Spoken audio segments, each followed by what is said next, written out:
Everyone, welcome to study for success talks. तो आज इस वीडियो में बात करने वाले बिल्डिंग सेल्फ डिसिप्लिन। यस, तो जो है डिसिप्लिन है ना, बहुत ज़्यादा इंपॉर्टेंट रोल प्ले करता है। और कई बार क्या होता है, हम बहुत ज़्यादा लैक ऑफ डिसिप्लिन हो जाते हैं। क्यों हो जाते हैं? क्योंकि कुछ ऐसी डिस्ट्रैक्शन आ जाती है हमारी लाइफ में, या हम डिस्ट्रैक्ट हो जाते हैं, या फिर कोई भी प्रोजेक्ट मिलता है हम उसको कल कल कल पर टालकर हम उसको वेस्ट करते हैं। मतलब जो हमारा टाइम है वो वेस्ट हो जाता है एंड देन वो प्रोजेक्ट भी कंप्लीट नहीं हो पाता।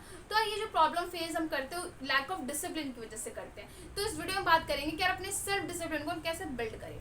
तो स्टार्ट करते हैं। तो पहले पॉइंट से स्टार्ट करें। पहला पॉइंट है हमारा ब्रेक डाउन लार्ज टास्क। तो देखो, आपको डिसिप्लिन रहना है ना, आपको अपना टाइम काम जो प्रॉपरली करना है, इंपॉर्टेंट टास्क पहले करना है। तो इंपॉर्टेंट में क्या होता है, कई बार क्या होता है, हमें प्रोजेक्ट मिलता है, ठीक है, वो प्रोजेक्ट किससे भी रिलेटेड है, कुछ भी आपको कोई वर्क करना है, वो बहुत बड़ा काम है, उस पर टाइम इन्वेस्ट करना पड़ेगा।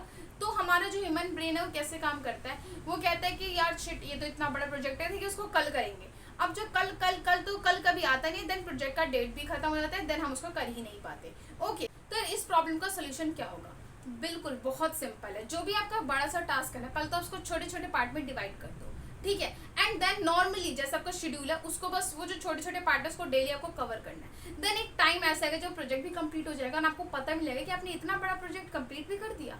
ओके, तो कोई भी बड़ा प्रोजेक्ट मिले, कुछ भी आप किसी पे वर्क करना चाह रहे हो, उसमें टाइम लगेगा, टाइम इन्वेस्ट होगा, एनर्जी इन्वेस्ट होगा, दिमाग लगाना पड़ेगा।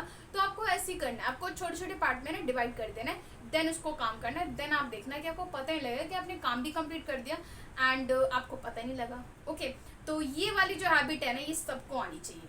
नेक्स्ट पॉइंट पे बात करते हैं। नेक्स्ट पॉइंट है हमारा एलिमिनेट डिस्ट्रैक्शन। यस, तो यार देखो, डिसिप्लिन, हम लैक ऑफ डिसिप्लिन कब हो जाते हैं? जब डिस्ट्रैक्शंस आ जाती है, जब अपना काम कर रहे होते हैं फिर नोटिफिकेशन आ जाता है, जब अपना काम कर रहे हो तो फ्रेंड का कॉल आता है कि हाँ बताओ और क्या हाल चाल। तो हम यही करते हैं ना। तो ये डिस्ट्रैक्शन को ना देखो, एलिमिनेट आपको खुद से करना पड़ेगा, ठीक है। कोई आकर नहीं करेगा कि हाँ ठीक है फोन दे दो, लैपटॉप दे दो, आपको खुद से करना पड़ेगा। और आप इतने मैच्योर हो चुके हो कि आपको पता है कि आपके लिए क्या डिस्ट्रैक्शन है आपके काम के टाइम पर। तो जब आप इतने मैच्योर हो सकते हो, आप इतने अंडरस्टैंडिंग हो चुके हो, आपको पता है सारी चीजें, तो एलिमिनेट करना सीखो ना अपने डिस्ट्रैक्शन को। उस टाइम वर्क के टाइम पे सारी चीजें हटा दो अपने आसपास से, एयरप्लेन पे डाल दो फोन को। तो इससे क्या होगा, आप डिस्ट्रैक्ट भी नहीं होंगे, अपने काम पर पूरा फोकस होकर काम करेंगे, जिससे जो अपने छोटे छोटे पार्ट में डिवाइड किया ना टास्क को, बिल्कुल टाइमली कंप्लीट होगा। फिर ये प्रॉब्लम नहीं है कि यार मैंने छोटे पार्ट में डिवाइड कर लिया टास्क, देन फिर भी कंप्लीट नहीं हुआ, क्योंकि डिस्ट्रैक्शन की वजह से नहीं हुआ, जो आपके आसपास की डिस्ट्रैक्शन है उसकी वजह से नहीं हुआ। तो जो भी डिस्ट्रैक्शन उसको एलिमिनेट कर दीजिए, कट ऑफ कर दीजिए जब आप अपना काम कर रहे हो। ओके, तो नेक्स्ट टाइम से डिस्ट्रैक्शन वाला एक्सक्यूज नहीं आना चाहिए। नेक्स्ट पॉइंट पे बढ़ते हैं। नेक्स्ट पॉइंट है यार हमारा स्टे कंसिस्टेंट। यस, हमने जो फर्स्ट पॉइंट में एक एग्जांपल लिया था ना बड़े से प्रोजेक्ट का, एंड देन हमने सेकंड पॉइंट भी उसी से कवर किया कि जो हमने छोटे पार्ट में डिवाइड कर लिया टास्क को, लेकिन फिर भी कंप्लीट नहीं हुआ क्योंकि डिस्ट्रैक्शन की वजह से। तो एलिमिनेट कर दीजिए डिस्ट्रैक्शंस को। नेक्स्ट पॉइंट जो हमारा लास्ट पॉइंट था वो था स्टे कंसिस्टेंट। ठीक, बिल्कुल, आपने छोटे पार्ट्स में डिवाइड कर दिया, आपने शेड्यूल कर दिया कि हाँ मेरे को ये वाला जो टास्क है इसको अभी करना है, इसको नेक्स्ट डे करना है, उसको उसके अगले नेक्स्ट डे करना है। तो अगर आप कंसिस्टेंट नहीं है ना अपने वर्क को लेके, आप रेगुलरली नहीं देख रहे, रेगुलरली चेक नहीं करे, रेगुलर नहीं है आप लोग, तो आपका जो वर्क है वो मिस होगा और आप फोकस भी नहीं कर पाओगे। क्यों? क्योंकि आप कहीं ना कहीं कंसिस्टेंट ही नहीं हो, लैक ऑफ कंसिस्टेंसी है आप में। तो ये जो कंसिस्टेंसी है ना, ये आना है बिल्कुल।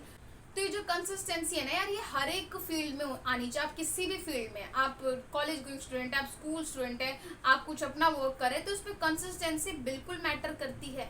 अगर आप कंसिस्टेंट नहीं है तो आपका वर्क ऐसी डे बाय डे डिले होता जाएगा, जिसकी वजह से आप कुछ भी लर्न नहीं कर पाएंगे, कुछ भी एक्सपीरियंस गेन कर पाएंगे, एंड जब का टाइम है वो वेस्ट ही होगा। ठीक है, तो ये जो सारे पॉइंट्स थे ये एक दूसरे से बिल्कुल रिलेट करते हैं। ठीक है, तो अगर आप इन तीनों पॉइंट पे ध्यान से फोकस करते हैं एंड देन इसको एक्शन में लेकर आते हैं, एक्शन लेते हैं इन सब पर, तो आप बिल्कुल जो आप सेल्फ डिसिप्लिन आप बिल्कुल बिल्ड कर पाएंगे और आप डिसिप्लिन बन पाएंगे। ठीक है, तो होप्स आपको तीनों पॉइंट्स क्लियर हो। मिलते हैं नेक्स्ट वीडियो में। All the best, bye bye, take care.